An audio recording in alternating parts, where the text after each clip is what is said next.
We'll bring back up the UDK editor.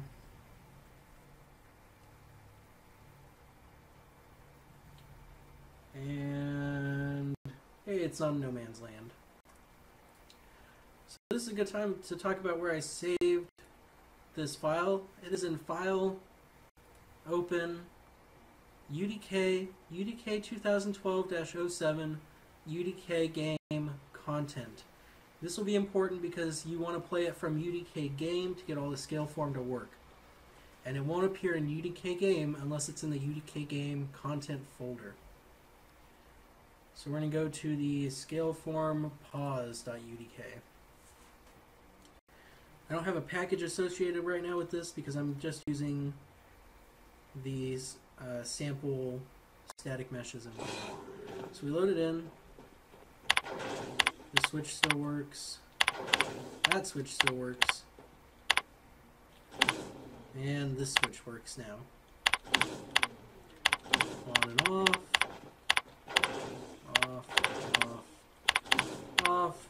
Always clean up before you leave. And that's that for the UDK. So let's go ahead and bring up the flash. Show you what I got going on here.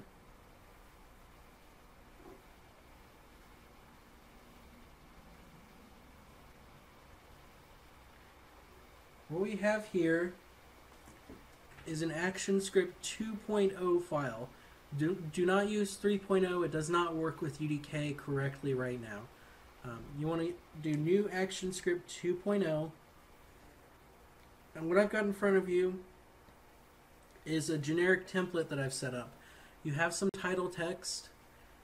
You can put that in there. You don't really have to worry about it too much once you've done it. Properties. I've got a cursor, which is a nifty little guy who's got this on-clip event.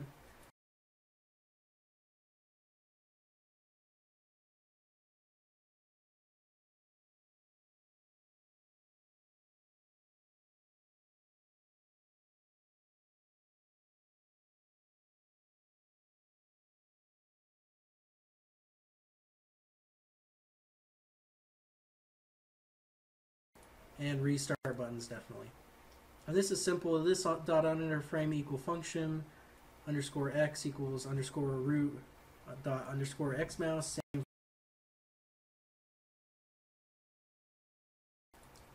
So I'm going to move on.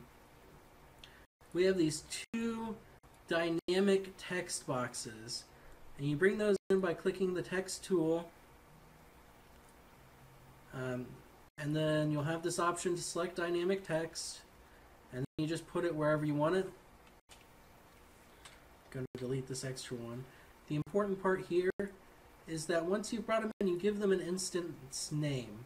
So this is monitor text, and this is monitor text 2, and that's just basically a variable name. It's like calling them X and Y. This is what we're going to use to call them later on in our code. And what I'm going to do is have monitor text display my win conditions, and monitor text 2 display my lose conditions. And that's why I made this one green and I've made this one blue. I'm sorry, not lose conditions, but conditions that I haven't yet met. Then we have two buttons, quit and restart. I'm probably going to do a tutorial later on about these, but I'll go ahead and show the code. You just do an FS command is how you talk from ActionScript to UDK. So if I click this button, it'll say FS command exit level. UDK has an FS command listener, and it's listening for the word. In the other case, it's listening for the word start level. What we're interested in here is the actions. So I made a new layer, called it actions. It doesn't matter what you call it. It doesn't matter what order it's in. It doesn't have any objects in it. It is entirely code. So as we're looking at this, bring it out so you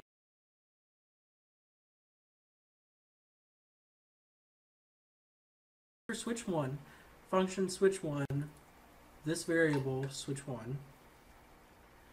If switch1 is true, monitor text equals monitor text plus switch1 activated, and then /n is our new line character, which says it's basically pressing enter.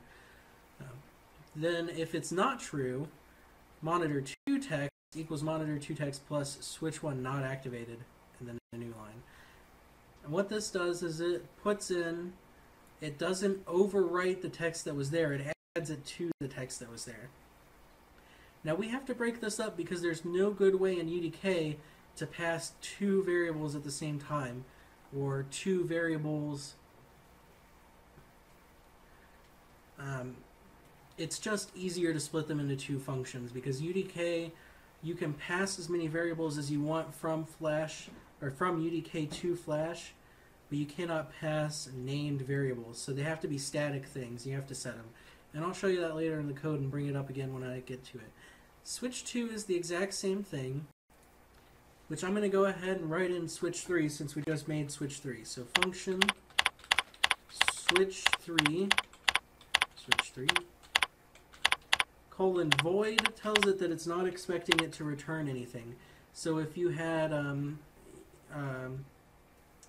like it returned a true or false value, you would put in the appropriate type there. If switch 3 equals true, always make sure you use the double equals. Monitor underscore text dot text equal monitor underscore text dot text plus double quote switch 3 activated \n double quote, and then a semicolon. Or else monitor underscore text 2 dot text equal monitor underscore text 2 dot text plus switch 3 not activated.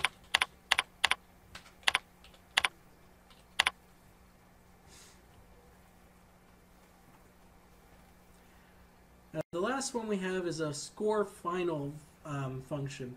This was the only good way I could come up with to determine if all objectives have been completed. So if the second text, which remember is our failure monitor, if it has less than or equal to one character in it, because it always has one character in it, it's like a null character, then all objectives have been completed because there's nothing in monitor 2 text. But if it has more than one character in it, then the mission is clearly not completed because there's some sort of not activated text in it. So this is an easy way to determine from Flash if UDK is completely successful without necessarily passing a variable from UDK to Flash. And you could do this with some clever tricks as well by making maybe a universal variable or a counter somewhere that says there's 3 goals. Each time it's one of these switches are true, it adds to that 1 to that.